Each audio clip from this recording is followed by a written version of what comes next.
Salut à tous, c'est Dylan de la chaîne Le BTS-TC. Nous revoilà aujourd'hui du coup pour vous expliquer un petit peu comment va se dérouler donc l'épreuve E6. L'épreuve E6 étant la plus importante et la plus coefficientée, coefficient 5 pour le BTS-TC. Donc en fait lors de cette épreuve, vous allez directement donc présenter votre projet personnel que vous avez réalisé en entreprise sur un PowerPoint devant un jury, tout ça. Donc si vous le souhaitez, pour recevoir des fiches de révision gratuites pour votre épreuve E6 et d'une manière générale l'épreuve du BTS technico-commercial, vous pouvez aller dans le lien qui se trouve dans la description et rentrer votre mail. Et donc vous allez donner le dossier au jury qui se trouve en face de vous et en même temps présenter le PowerPoint sur donc un tableau avec un projecteur. Le but étant de capter le jury qui a en face de vous. La durée de l'épreuve va dépendre du rectorat en fait. Donc vous avez donc une partie où vous présentez directement donc l'épreuve avec projet d'entreprise et une partie où du coup il y aura une question-réponse avec le jury qui sera... Alors, ce qui s'est passé pour mon BTS à moi et pour cette épreuve-là, donc j'ai eu 18 sur 20 à l'épreuve, coefficient 5. Ce qui s'est réellement passé, c'est que une fois que j'avais terminé mon épreuve, j'étais tellement dedans et j'étais tellement content également d'avoir terminé tout simplement. On arrive au bout du PowerPoint, on est très content. Et en fait, je m'étais aperçu que j'avais fait une bonne prestation quand le jury m'a dit que déjà c'était bien directement. Il y a eu très peu de questions-réponses parce que j'avais quasiment répondu à toutes leurs questions. Alors oui, il y en a eu. J'ai pas la prétention de dire que j'avais fait quelque chose d'excellent. 18 sur 20 c'est quand même bien, coefficient 5 ça vous donne un très bel élan pour votre BTS. Donc cette épreuve est très importante. Lors de votre épreuve 6, vous allez donc réaliser un rapport de stage, tout simplement un rapport de formation. Donc ce rapport, vous allez le construire en même temps, je vous conseille de le construire en même temps que vous allez créer votre PowerPoint. Le PowerPoint est également d'une importance primordiale, c'est-à-dire qu'il vous servira de trame pour présenter du coup votre projet en entreprise. Il faut bien penser que le jury qui se trouve en face de vous n'a pas été en entreprise avec vous.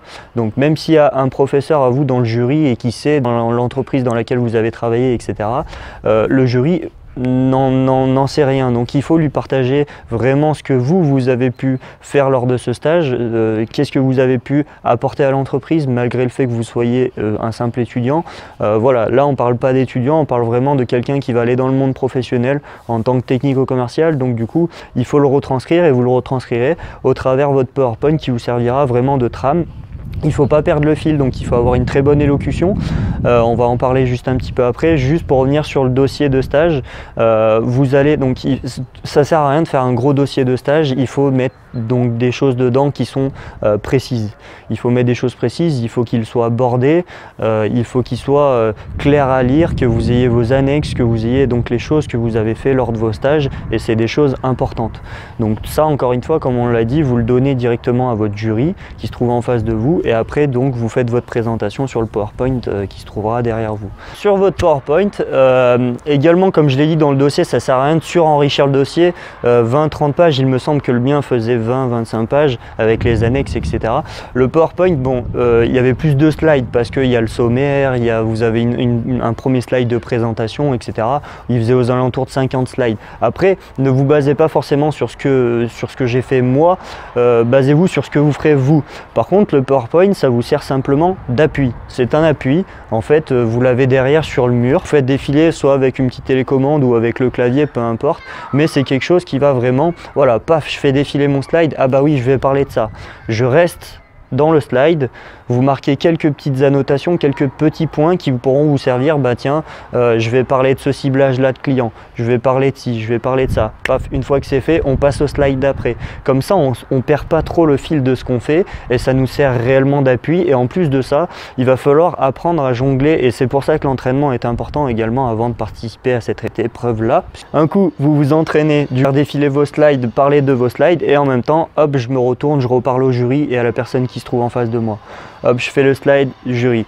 Il y a de bon nombre de personnes, nous, lorsqu'on faisait des entraînements par exemple en salle, on passait, c'était juste, peut-être que vous le ferez, vous l'avez peut-être vécu, mais on passe devant toute la classe.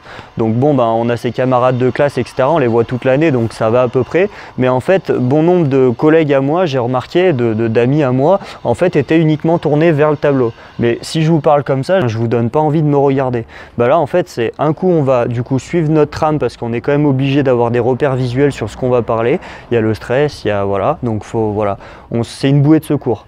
On s'ancre vraiment à notre PowerPoint et après paf on se tourne et là on parle au jury, aux personnes qui se trouvent en face de nous et qui vont nous noter. J'espère que cette vidéo vous a plu concernant l'épreuve E6. Donc voilà, c'était mon ressenti à moi, je vous ai parlé un peu du global. Si vous souhaitez du coup recevoir des fiches gratuites concernant la globalité du BTS technico-commercial, vous pouvez du coup retrouver le lien dans la description, rentrer votre mail et du coup on vous enverra automatiquement donc ce genre de fiches pour vous aider à réviser. Nous on se dit à la prochaine pour une autre vidéo sur le BTS technico-commercial. Salut!